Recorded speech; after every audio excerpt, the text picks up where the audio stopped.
Baghdad کی گلیوں میں کھیلنے والا صدام یا پھر ہاتھ میں سنگار لیے صدارت کرتا ہوا صدام؟ امریکیوں کے ساتھ مل کر صدر کو قتل کا پلان بنانے والا صدام یا امریکیوں کے خلاف جنگ لڑتا صدام؟ فلسطین کے لیے آوازیں بلند کرنے والا صدام یا پھر ایران اور کویت پر حملہ کر دینے والا صدام؟ آپ کس صدام کو جانتے ہیں؟ اس ایپیسوڈ میں ہم دیکھیں گے صدام حسین سے جنرل صدام حسین اور جنرل صدام حسین سے وزیر اعظم صدام حسین۔ صدام حسین 1937 میں عراق کے ایک گاؤں میں پیدا ہوا۔ پیدائش سے پہلے ہی باپ کا انتقال ہو گیا۔ والدہ نے نام صدام یعنی کہ مزاحمت کرنے والا رکھا۔ چند ہی سال کا صدام ہوا تھا کہ والدہ نے دوسری شادی کر لی۔ صدام کا سوتیلا باپ انتہائی ظالم آدمی تھا۔ وہ صدام پر بہت ظلم کرتا تھا۔ باپ کے ظلم سے تنگ آ کر صدام نے زیادہ تر اپنا بچپن گلیوں اور محلوں میں گزارا۔ باہر محلے میں نکلتا تو گلی کے لڑکے صدام کا مذاق اڑاتے اور اس کی ماں کی دوسری شادی کر دینے پر اس کو بلی کرتے تھے، جس سے تنگ آ کر اس نے ہاتھ میں لوہے کا راڈ پکڑنا شروع کر دیا تھا۔ اب اپنی عمر سے بڑے لڑکوں کا صدام ویسے تو مقابلہ کر نہیں سکتا تھا، اسی لیے وہ گلی میں لوہے کا راڈ پکڑ کر نکلتا تھا۔ امریکی رپورٹس تو یہ بھی کہتی ہیں کہ 12 برس کی عمر میں اس نے اپنا پہلا قتل بھی کر ڈالا تھا۔ گھر میں سوتیلے باپ کے ظلم سے اور گلی میں محلے کے لڑکوں کے تنگ کرنے کی وجہ سے صدام نے ہجرت کا فیصلہ کیا اور بچپن میں ہی اپنے ماموں کے پاس تقریر چلا گیا۔ اس کے ماموں خیر اللہ انتہائی دانشمند آدمی تھے۔ وہ انگریزی اخبار کے خلاف لکھنے پر 5 سال جیل بھی کاٹ چکے تھے۔ انہوں نے صدام کی تربیت بہت عمدہ طریقے سے کی اور صدام کو بتایا کس طرح انگریزوں نے فلسطینیوں کی زمین اسرائیل کو نوازی اور کس طرح امریکہ اور برطانیہ پوری دنیا کے نظام کو مفلوج بنائے ہوئے۔ صدام بڑا ہوتا گیا۔ اس دور میں عراق میں بادشاہت کا نظام تھا۔ کنگ فیصل، جن کا تعلق الشریف فیملی کے ساتھ تھا، وہ 1921 سے اقتدار کر رہے تھے۔ 1933 میں ان کے انتقال کے بعد غازی ان کا بیٹا اقتدار پر آیا۔ 1939 میں غازی کے اقتدار کے بعد کنگ فیصل II عراق کا بادشاہ بنا۔ ان سب کا تعلق الشریف فیملی کے ساتھ تھا۔ وہی الشریف فیملی جس کے آج کل کنگ عبداللہ اردوان کے بادشاہ ہیں اور اسرائیلی نوازشوں کے تمام ریکارڈ توڑ رہے ہیں۔ جب جنگ عظیم دوم ختم ہوئی تو برطانیہ کی پوری دنیا کے نظام پر گرفت کمزور ہونے لگ پڑی۔ عراق میں بھی لوگوں میں غصہ بھر رہا تھا۔ لوگ بادشاہ کے ظلم کے خلاف گلیوں میں نکل رہے تھے۔ ان دنوں میں عراق میں پالیٹکس کا آغاز ہوا۔ 3 پولیٹیکل پارٹیز بنی، ان میں ایک پولیٹیکل پارٹی باز پارٹی۔ 1957 میں تینوں پولیٹیکل پارٹیز نے عراق میں ہونے والے الیکشنز کا بائیکاٹ کیا۔ اب عوام کے ساتھ ساتھ فوج میں بھی غداری ہو رہی تھی۔ ایک فری ملٹری آفیسرز کی موومنٹ بنی۔ اس موومنٹ نے تینوں پولیٹیکل پارٹیز کے ساتھ الائنس کیا اور پھر 1958 میں عراق میں ریولوشن آ گیا۔ انقلاب کے ذریعے کنگ فیصل II کو گرفتار کر کے مار دیا گیا۔ شاہی خاندان کے تمام افراد کو مار دیا گیا اور تاریخ اس کو رویل فیملی میسکر کے نام سے بھی یاد کرتی ہے۔ بادشاہ کا اقتدار ختم ہوا تو بریگیڈیئر قاسم اور کرنل عارف نے عراق کی باغدور سنبھالی۔ اب ایک میان میں 2 تلواریں تو کبھی نہیں رہ سکتی۔ قاسم نے پورے نظام پر قبضہ جمانے کے لیے عارف کو نظام سے دستبردار کر کر اس کو گرفتار کر لیا۔ اب قاسم عراق کا بادشاہ تھا۔ ان دنوں میں صدام بھی اپنے ماموں کے ساتھ سیاست میں بھرپور حصہ لے رہا تھا۔ وہ عارف کے حمایتوں میں سے تھا۔ قاسم نے سیاسی مخالفین کو کچلنے کا سلسلے کا آغاز کیا، تمام لوگوں کو بار بار گرفتار کر رہا تھا۔ صدام وہاں سے نکل کر شام پہنچا۔ شام میں اس کی ملاقات باز پارٹی کے فاؤنڈر مائیکل کے ساتھ ہوئی۔ وہاں پر صدام نے تربیت حاصل کی اور ایک ایسا پلان بنایا کہ اب قاسم سے چھٹکارا پانا ہے۔ البغداد اسٹریٹ، تمام لوگ ہاتھوں میں پھول لیے موجود ہیں۔ کسی کا استقبال ہونے والا ہے۔ گاڑیوں کا قافلہ گزرتا ہے اور پھول پھینکے جاتے ہیں۔ صدر قاسم گاڑی سے نکل کر ہاتھ ہلا کر اپنے کارکنان کو جواب دے رہے ہوتے ہیں کہ گولی کی آواز آتی ہے۔ چہرے سے کالا کپڑا ہٹایا جاتا ہے تو یہ گولی چلانے والا صدام ہوتا ہے۔ صدام صدر قاسم کو گولی مار دیتے ہیں۔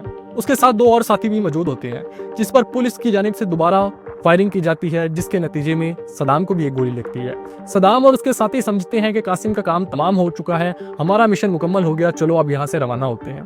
قاسم کے ساتھی اس کو لے کر روانہ ہوتے ہیں اور پھر ان سب کی راہیں جدا ہو جاتی ہیں۔ صدر قاسم ابھی مرے نہیں تھے، وہ زخمی تھے۔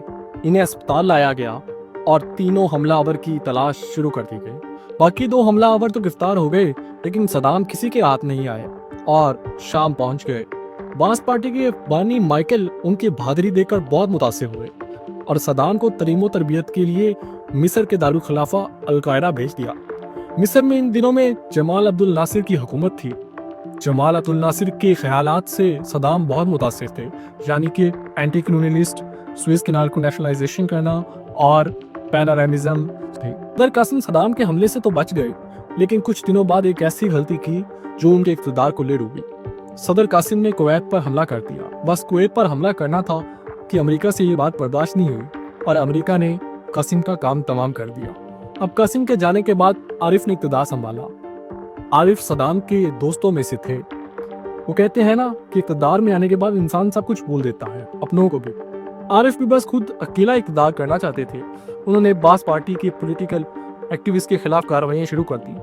صدام کے خلاف بھی وارنٹ گرفتاری جاری کی۔ صدام اور باس پارٹی نے فیصلہ کر لیا کہ عارف سے اب نجات حاصل کرنی ہے۔ عارف کو قتل کرنے کا پلان بنایا، لیکن ایکسپوز ہو گیا، جس کے نتیجے میں صدام حسین کو گرفتار کر لیا گیا اور جیل کی سلاخوں میں ڈال دیا گیا۔ اب صدام جیل بھی پہنچ چکے تھے۔ جیل نے صدام کو اور زیادہ مضبوط بنا دیا۔ جیل میں ایک ہنر صدام نے بخوبی سیکھا اور وہ تھا خاموش رہنے کا۔ بس پھر صدام کی قسمت دوبارہ جاگ اٹھی۔ 17 جولائی 1968 کو صدر عارف کا طیارہ کریش کر گیا۔ طیارہ کریش میں صدر عارف انتقال کر گئے اور ان کے بھائی نے اقتدار سنبھالا۔ اب جیل میں موجود صدام حسین کو باس پارٹی کا خط ملا کہ صدام تمہاری باہر ضرورت ہے۔ صدام نے جیل توڑنے کے منصوبے پر عمل شروع کر دیا۔ چند ساتھیوں کے ساتھ مل کر 2 مہینے میں ہی دیگ جیل سے فرار ہونے میں کامیاب ہو گیا۔ عارف کا بھائی انتہائی انکمپیٹنٹ آدمی تھا۔ اس سے نہ تو نظام چاہ رہا تھا اور نہ سیاست۔ صدام اور باس پارٹی نے مل کر عارف کی حکومت ختم کرنے کا پلان بنایا۔ صدارتی محل کا دروازہ توڑا گیا۔ ٹینک پر موجود سنگال لگائے ایک نوجوان اس کارروائی کی قیادت کر رہا تھا اور اس کا نام صدام حسین تھا۔ صدر جو اپنے عظیم و عالی شان کمرے میں بیٹھے تھے، گھنٹی بجی اور فون انہیں تھمایا گیا۔ انہیں کہا گیا آپ کا اقتدار ختم ہو گیا اور آپ کے پاس 2 آپشنز ہیں، یا تو اپنے آپ کو سرنڈر کر دیجیے اور آپ کو ملک بدر کر دیا جائے گا، یا پھر موت آپ کا انتظار کر رہی ہے۔ صدر نے فوراً سرنڈر کر دیا۔ اب باس پارٹی کے حسن الباقر عراق کے نئے صدر بنے۔ صدام حسین کو کوئی سرکاری عہدہ تو نہیں ملا، لیکن انہوں نے صدارتی ہاؤس میں ایک کمرہ لے لیا اور خاموشی سے اپنے منصوبے پر کام شروع کر دیا۔ اب صدام بطور جنگجو تو اپنے آپ کو ثابت کر چکے تھے، اب انہیں اپنے آپ کو بطور سیاستدان بھی ثابت کرنا تھا۔ اس سلسلے میں انہوں نے عراق کو بدلنے کی ٹھان لی، عراق میں ریفارمز کیے، انٹرنیشنل لیول پر اپنے آپ کو منوایا۔ پہلا دورہ 1970 میں رشیا کا کیا۔ صدام کو معلوم تھا کہ عراق کی سب سے قیمتی چیز تیل ہے اور اس کی حفاظت کرنی ہے۔ صدام نے عراق کے تیل کو نیشنلائز کر دیا، امریکی اور برطانوی کمپنیوں کو بھرا دیا، فرانس سے معاہدے کیے۔ فرانس نے 1975 میں عراق میں انڈسٹری لگائی، فرانس سے اسلحہ خریدا۔ صدام نے پوری دنیا میں اپنا تیل بیچا اور پیسہ کمایا اور اس پیسے سے اسلحہ بنایا۔ ایجوکیشن کے ریفارمز کیے، خواتین کو تعلیم کی اجازت دی، خواتین کو ووٹ کا حق دیا، کسانوں کو سبسڈی دی، فرٹیلائزرز پر سبسڈیز دی گئی، پاورٹی کو ختم کیا گیا، نوجوانوں کو روزگار دیا۔ اب پورے عراق میں صدام حسین کا ڈنکا بجنے لگا۔ عراق ترقی کر رہا تھا اور ہر لب پر صدام صدام صدام تھی۔ صدام حسین کے مجسمے بنائے جانے لگ پڑے۔ صدام حسین پورے عراق میں مشہور ہو چکے تھے۔ اب صدر حسن الباقر صدام کے سامنے کافی بونے محسوس ہوتے تھے۔ اور پھر وہ دن آن پہنچا، جولائی 1979۔ صدام حسین نے صدارتی محل سنبھالا۔ صدر بنتے ساتھ ہی صدام کے زوال کا بھی شاید آغاز ہو گیا۔ 1979 پوری دنیا میں تبدیلیوں کا سال تھا۔ ایران میں بھی ایک تبدیلی آئی تھی۔ اسلامی انقلاب کے نتیجے میں خامنائی برسر اقتدار آئے تھے۔ خامنائی اور صدام حسین کے تعلقات کچھ اچھے نہ تھے، اور بس جب دونوں حکمران اپنی اپنی جگہ پر اقتدار میں آئے تو آپس میں لڑائی شروع ہو گئی۔ کبھی عراقی ایمبیسی پر حملے ہونے لگے تو کبھی ایک دوسرے کے خلاف بیان بازی، اور پھر بالآخر 1980 میں عراق نے ایران پہ حملہ کر دیا۔ جنگ عظیم دوم کے بعد سب سے بڑی خونی جنگ ہوئی۔ مدر آف آل بیٹلز کہا جائے تو غلط نہ ہوگا۔ 8 سال تک یہ جنگ جاری رہی۔ ایران اور عراق نے مل کر ایک دوسرے کے 10 لاکھ لوگوں کو مارا، ایک دوسرے کا انفراسٹرکچر تباہ کیا۔ 8 سال بعد یہ جنگ 1988 میں ختم ہوئی۔ جنگ تو ختم ہو گئی، لیکن ایران اور عراق معاشی طور پر بہت کمزور ہو گئے۔ صدام حسین کو ایک جنگ سے نجات ملی تو 2 سال کے بعد کویت کے ساتھ ایک جزیرے پر مسئلہ کھڑا ہو گیا۔ صدام حسین نے کویت کو جزیرہ حوالہ کرنے کے لیے 48 گھنٹے کا الٹیمیٹم دیا۔ کویت نے انکار کیا۔ صدام حسین اپنی فوج لے کر کویت پر چڑھ دوڑے۔ کویتی فوج کا عراق کی فوج سے کوئی مقابلہ نہیں تھا اور 24 گھنٹے میں عراق نے پورے کویت پر قبضہ کر لیا۔ بس کویت پر قبضہ کرنا تھا کہ یونائٹڈ نیشنز نے ریزولوشن پاس کر دی، صدام حسین کو کویت خالی کرنے کا حکم دیا۔ صدام نہ مانا، UN نے ایک اور ریزولوشن پاس کی، عراقی آئل پر پابندی لگا دی۔ صدام حسین نہ مانا، امریکہ نے مداخلت کی اور عراق پر حملہ کر دیا۔ 13 دن تک امریکہ عراق پر برساتا رہا۔ طاقت کے لحاظ سے صدام کی فوج کا امریکی فوج سے کوئی مقابلہ نہیں تھا۔ امریکی فوج پچھلی ایک صدی میں مسلسل جنگیں لڑ رہی تھی، صدام کی فوج ابھی ابھر رہی تھی۔ امریکی فوج نے صدام کی فوج کو بہت نقصان پہنچایا، تقریباً 13,000 لوگوں کو مارا۔ امریکہ کا کہنا تھا کہ ہم صرف ملٹری انسٹالمنٹ پر حملے کر رہے ہیں، جبکہ 13,000 سویلینز کو بھی مارا گیا۔ امریکہ نے کویت کا قبضہ چھڑوا لیا اور عراق کی فوج کو بہت کمزور کر دیا۔ اب عراق معاشی اور دفاعی دونوں طور پر کمزور ہو چکا تھا۔ ان حالات میں صدام حسین نے عراق میں اسلامائزیشن کی پالیسی لائی، جھنڈے پر اللہ اکبر لکھوایا، اپنے خون کے ساتھ 3 سالوں میں قرآن مجید کی تحریر کروائی، اس کے ساتھ ساتھ فیتھ انسٹیٹیوشنز بنائے اور پورے عراق میں اسلامائزیشن کی پالیسیز کو لاگو کیا۔ اب ان اقدامات سے عراقی عوام تو خوش ہو رہی تھی، لیکن عراق معاشی طور پر ترقی نہیں کر رہا تھا اور معاشی حالت دن بدن مزید بدحال ہوتی جا رہی تھی۔ بس پھر اسی طرح عراق کا نظام چلتا رہا اور 11 ستمبر 2001 کو 9/11 ہو گیا۔ جب 9/11 ہوا تو امریکہ نے افغانستان پر حملہ کر دیا۔ اب امریکہ ایک تیر سے 2 شکار کرنا چاہتا تھا۔ وہ صدام حسین سے بھی نجات چاہتے تھے، کیونکہ انہیں معلوم تھا کہ صدام کے اسرائیل کے متعلق خیالات کچھ ٹھیک نہیں اور صدام فلسطینی ریاست بنانے کے بھرپور حق میں تھے اور اس کے لیے وہ پس پردہ کوششیں بھی کر رہے تھے۔ امریکہ نے صدام کو 9/11 کے ساتھ جوڑنا شروع کر دیا۔ امریکہ نے فیک CIA کی رپورٹس بنوائیں جس میں صدام کو القاعدہ کے ساتھ لنک کیا، کانگریس اور سینٹ سے اپروول لیا، UN سے ریزولوشن پاس کروائی اور عراق پر حملہ کر دیا۔ عراق پر بم برسائے، پورے عراق میں اپنی فوج اتار دی، عراقی حکومت کے نمائندوں کو قبضے میں لے لیا اور صدام حسین کی تلاش شروع کر دی، لیکن صدام نہیں ملے۔ 4 مہینے تک صدام حسین کی تلاش کی گئی، لیکن صدام نہیں مل رہے تھے۔ امریکی صدر اپنی فوج کو کہنے پر مجبور تھے کہ صدام کو زمین کھا گئی یا آسمان نکل گیا۔ تقریباً 4 مہینوں کے بعد صدام کے ایک قریبی دوست ابراہیم گرفتار ہوئے، ان کو بھرپور تشدد کا نشانہ بنایا گیا، جس کے بعد انہوں نے بتا دیا کہ صدام کہاں ہے۔ امریکی فوج نے تقریب کے ایک فارم ہاؤس پر آپریشن لانچ کیا۔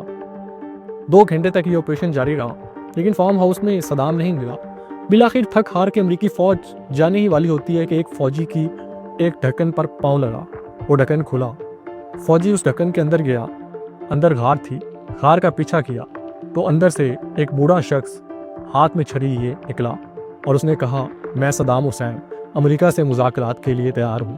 صدام حسین کو گرفتار کر لیا گیا، عراقی عدالت میں ٹرائل چلایا گیا، ججوں کو پریشرائز کیا گیا، صدام کے کئی وکلا کو قتل کر دیا گیا اور بالآخر عراقی عدالت نے صدام حسین کو سزائے موت سنائی۔ صدام کے آخری لمحات اور عدالت میں اپیرنس آج بھی ویڈیوز کی صورت میں موجود ہے جو صدام حسین کی بہادری ظاہر کرتی ہے۔ صدام حسین کو سزائے موت تو ہو گئی، لیکن وہ تاریخ میں ایک ایسا باپ رقم کر گئے کہ آج بھی ان کو یاد کیا جاتا ہے۔ صدام حسین بغداد کی گلیوں میں کھیلنے سے لے کر امریکیوں کا مقابلہ کرنے تک، صدام حسین نے ساری زندگی مزاحمت میں گزاری اور عراقی قوم آج بھی ان پر فخر محسوس کرتی ہے۔ ظل واقف نتلو قرار الحكم، ظل واقف واقف نتلو قرار الحكم، استمع إلى قرار المحكمة واقفا. اسمع القرارات. اي واقفا، كن واقفا. قاعد. اوقف، وقفوا. جالس. يلا لا تطويل. يلا جوزوا منا، جوزوا منا. لا تطويل. حكي وياك. قررت المحكمة الحكم على المدان صدام حسين المجيد بالإعدام شنقا حتى الموت لارتكاب قتل عمد كجريمة ضد الإنسانية وفق المادة 12 أولا أليف بدلالة المادة 12 أولا ثانيا ثالثا رابعا. الله أكبر.